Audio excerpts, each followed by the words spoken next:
Hello, I'm ABX and this is Q&A Saturday, the weekly series around my channel where I answer your questions that have been asked over the past week or so across my channel. These tend to be mostly about the next Minecraft console / Minecraft Pocket Edition updates, but they can be about anything else, and there's a lot of questions about life, the world, and indeed just Minecraft in general. So hopefully you'll enjoy this week's Q&A Saturday. You can like it if you do like it because it helps out the channel a lot, and let's say you do like the Q&As. If you want to leave a question for next week and it's not answered in this week, then leave it in the comments down below because that's of course where I work out all of my questions from. And also keep in mind that next week I'll be in Singapore recording the Q&A Saturday, so if you want to ask anything specific to there, you can do that, and maybe that helps your Q&A Saturday questions. So yeah, with that said, let's get straight into the first question, which comes in from Jimmy Joe Johnson, who says, Q&A, Toycat, where are the Spectral arrows? So to answer your question, the Spectral arrows, obviously the PC feature that have been around since 1.9, so like, almost 2 years ago now, are not coming to console and Pocket Edition yet because there's something to do with the rendering of them. I know the 4J team, they've put them in the game as like a secret behind the scenes item, but they can't get the rendering thing working because something about the Java engine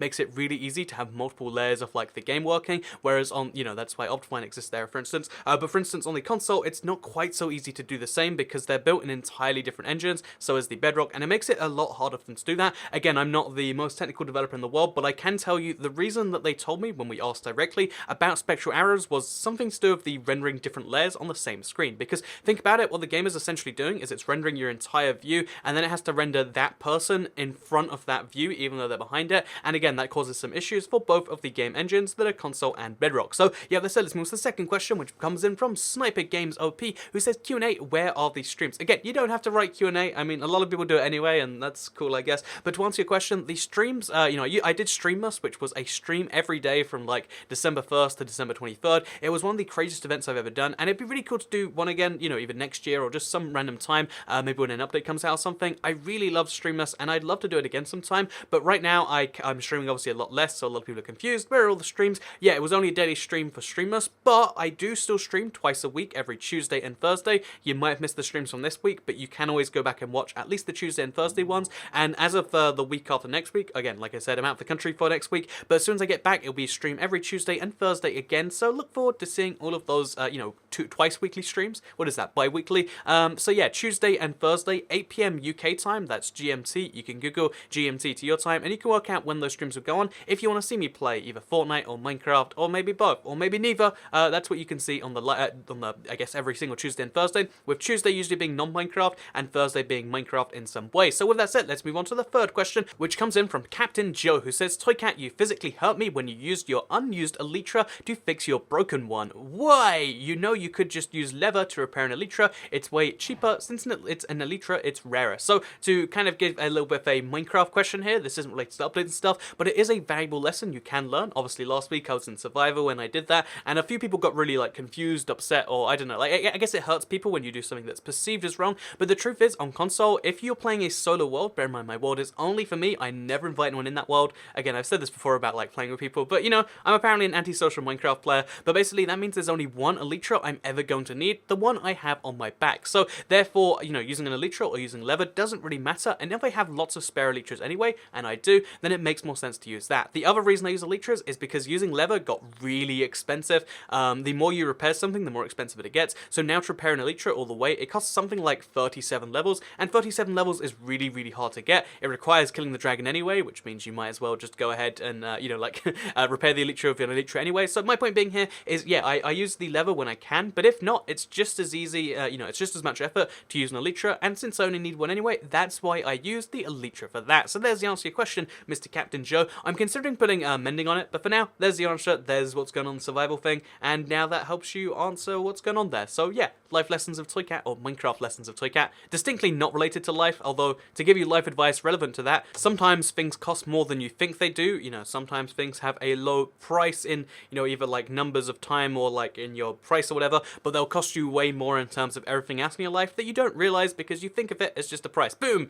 That's like real life advice right there. But let's move on to the next question, which comes in from Ben Van Boren, who says, what do you think of Java fanboys? So Java fanboys, people who play Java and insist it's the best edition, and if you're not playing Java, it's the only edition. Although obviously you can imagine how that's like sometimes annoying. I honestly do get it. If you, people who play Java, and I know some of them watch these videos, if you play Java, it must be so annoying that like, oh yeah, well the game that you love as Minecraft has been slowly being less and less updated there, where all the resources for Minecraft and all the money for Minecraft is going onto phones phones, it's going onto tablets, it's going onto consoles. Like, what's that all about? So, although I get it personally, and I think it's kind of fine, I think the only thing where I have a problem is when Java people are like, no, actually, yeah, we don't like the game being updated, but we kind of do at the same time. Like, if it seems like the Java community is just fractured all over the place. Most people only play mini games, and yeah, I feel like there's like a superiority in the Java fan base, which I've never liked in any fan base for anything ever, or any person ever. Like, when you have this thing of like, oh yeah, we're superior because we do this, honestly, it never seems to, you know, work out. Like, just because you play PC instead of console, or just because,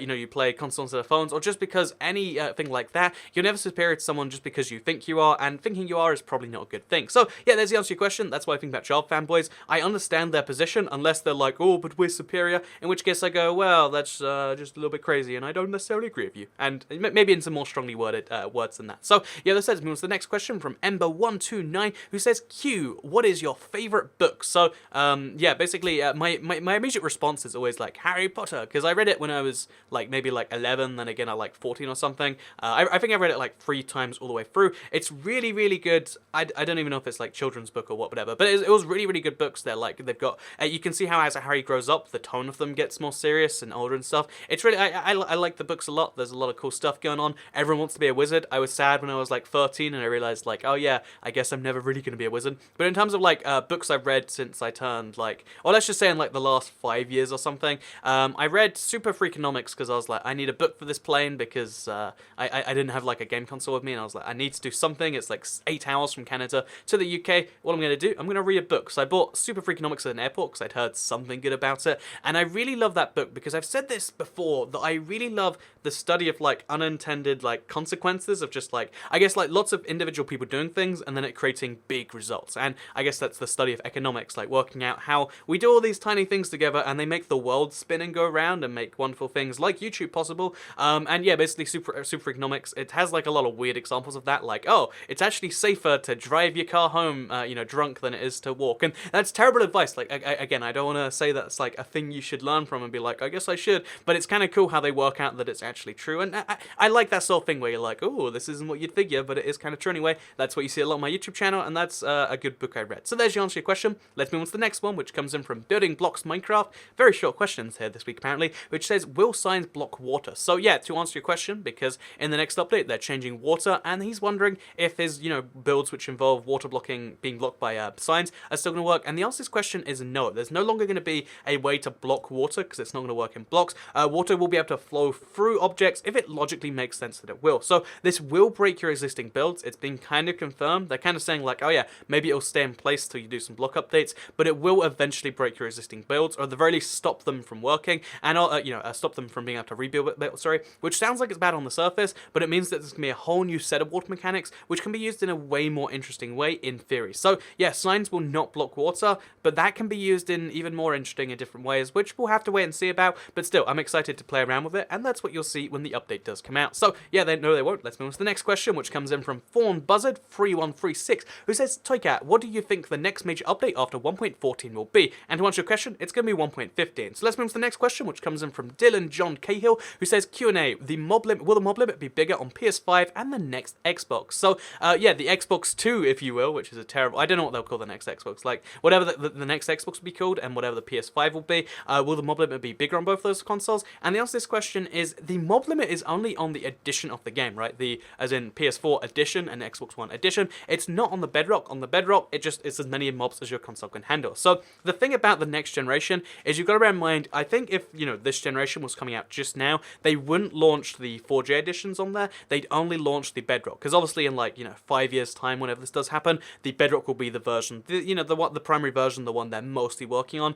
So yeah, to answer your question, it's kind of like an invalid question, if you will, but the mob limit will be infinite and therefore be a lot higher because you'll be able to support a lot more. So yeah, that'll be interesting to see like how Minecraft actually does deal with that, because when you have consoles that are like 8 times or 12 times or like 20 times more powerful than modern day consoles in terms of what they can do, should you then make the whole game support better stuff? Because again, the Minecraft Bedrock always has to run on both phones and on consoles, but that's a big, you know, philosophical question we'll deal with when it does come up. So let's actually go back to the previous question. I figure I should answer it, FormBuzzard 3136.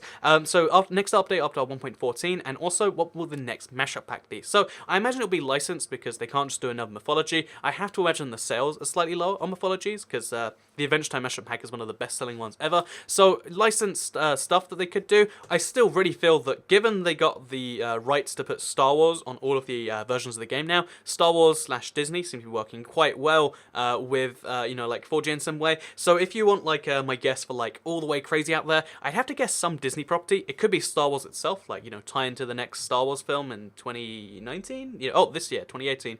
You know, they could do something like that to tie into the Star Wars film, or they could just do something with any other Disney property. But what I would really hope for, what I'd like to see, is some form of, you know, video game franchise again. I feel like Mass Effect maybe wasn't the best pairing in some ways, although maybe that, again, I don't actually know the sales details behind which ones did really well and which ones didn't, but I'd really love to see some other major game series partner up with them that way, and that's what I'd expect, because, again, I love the video game themed mashup packs if I've played the game, and that's what I hope for, that's what I expect. And what will the next major update of 1.14 be? 1.15, and if I had to guess the, you know, you're presumably saying, like, what will that update be? Include, if I had to just make a wild out there guess, I'd love to see a cave update, because, honestly, the caves have remained mostly the same since, like, 1.8 on the PC, and even then, it's, like, not much of a change. You know, we had emeralds, and that was about it. I'd love to see some serious changes happen at some point in terms of caving and stuff. I don't know if that will happen, but that's what I'd hope for in the next update. So that's the answer to your question, Form Buzzard. Let's move on to the next one, which comes in from Gingate Crafter, who says, Q&A,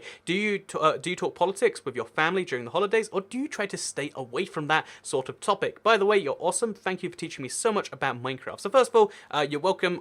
Glad you enjoyed the Minecraft. I know a lot of people said they've been going back and like learning all these wild things from the videos, and yeah, I first of all, thank you very much. I'm glad you like the videos just as much as you're glad you found them. And to answer your question about politics with family, I feel like pro tip, this is life pro tip right here, trying to talk politics with family is usually 95% of times a bad idea. Like every now and then, like I'll do it with my family, like about very minute issues, but if you have like a single family member who's like, oh, and here's my opportunity to tell you about my views and why they're objectively right, then suddenly it's just not worth doing, and that's what will happen with your families, because that's how most, again, politics is one of these these issues where like sometimes you can have like, you know, conversations that expand your mind, but 95% of the time you're not going to be doing that. And with your family in particular, again, I've said this before and maybe this is offensive, but you know, family is just a group of people of varying ages that you wouldn't find by yourself, that just happen to be related to you. And given that, and given how you know, some people obviously have, you know, different families, you're gonna see some weird stuff, and I'm just saying, watch out for that, or you're gonna have issues. So I wouldn't talk about politics with family, although I do sometimes,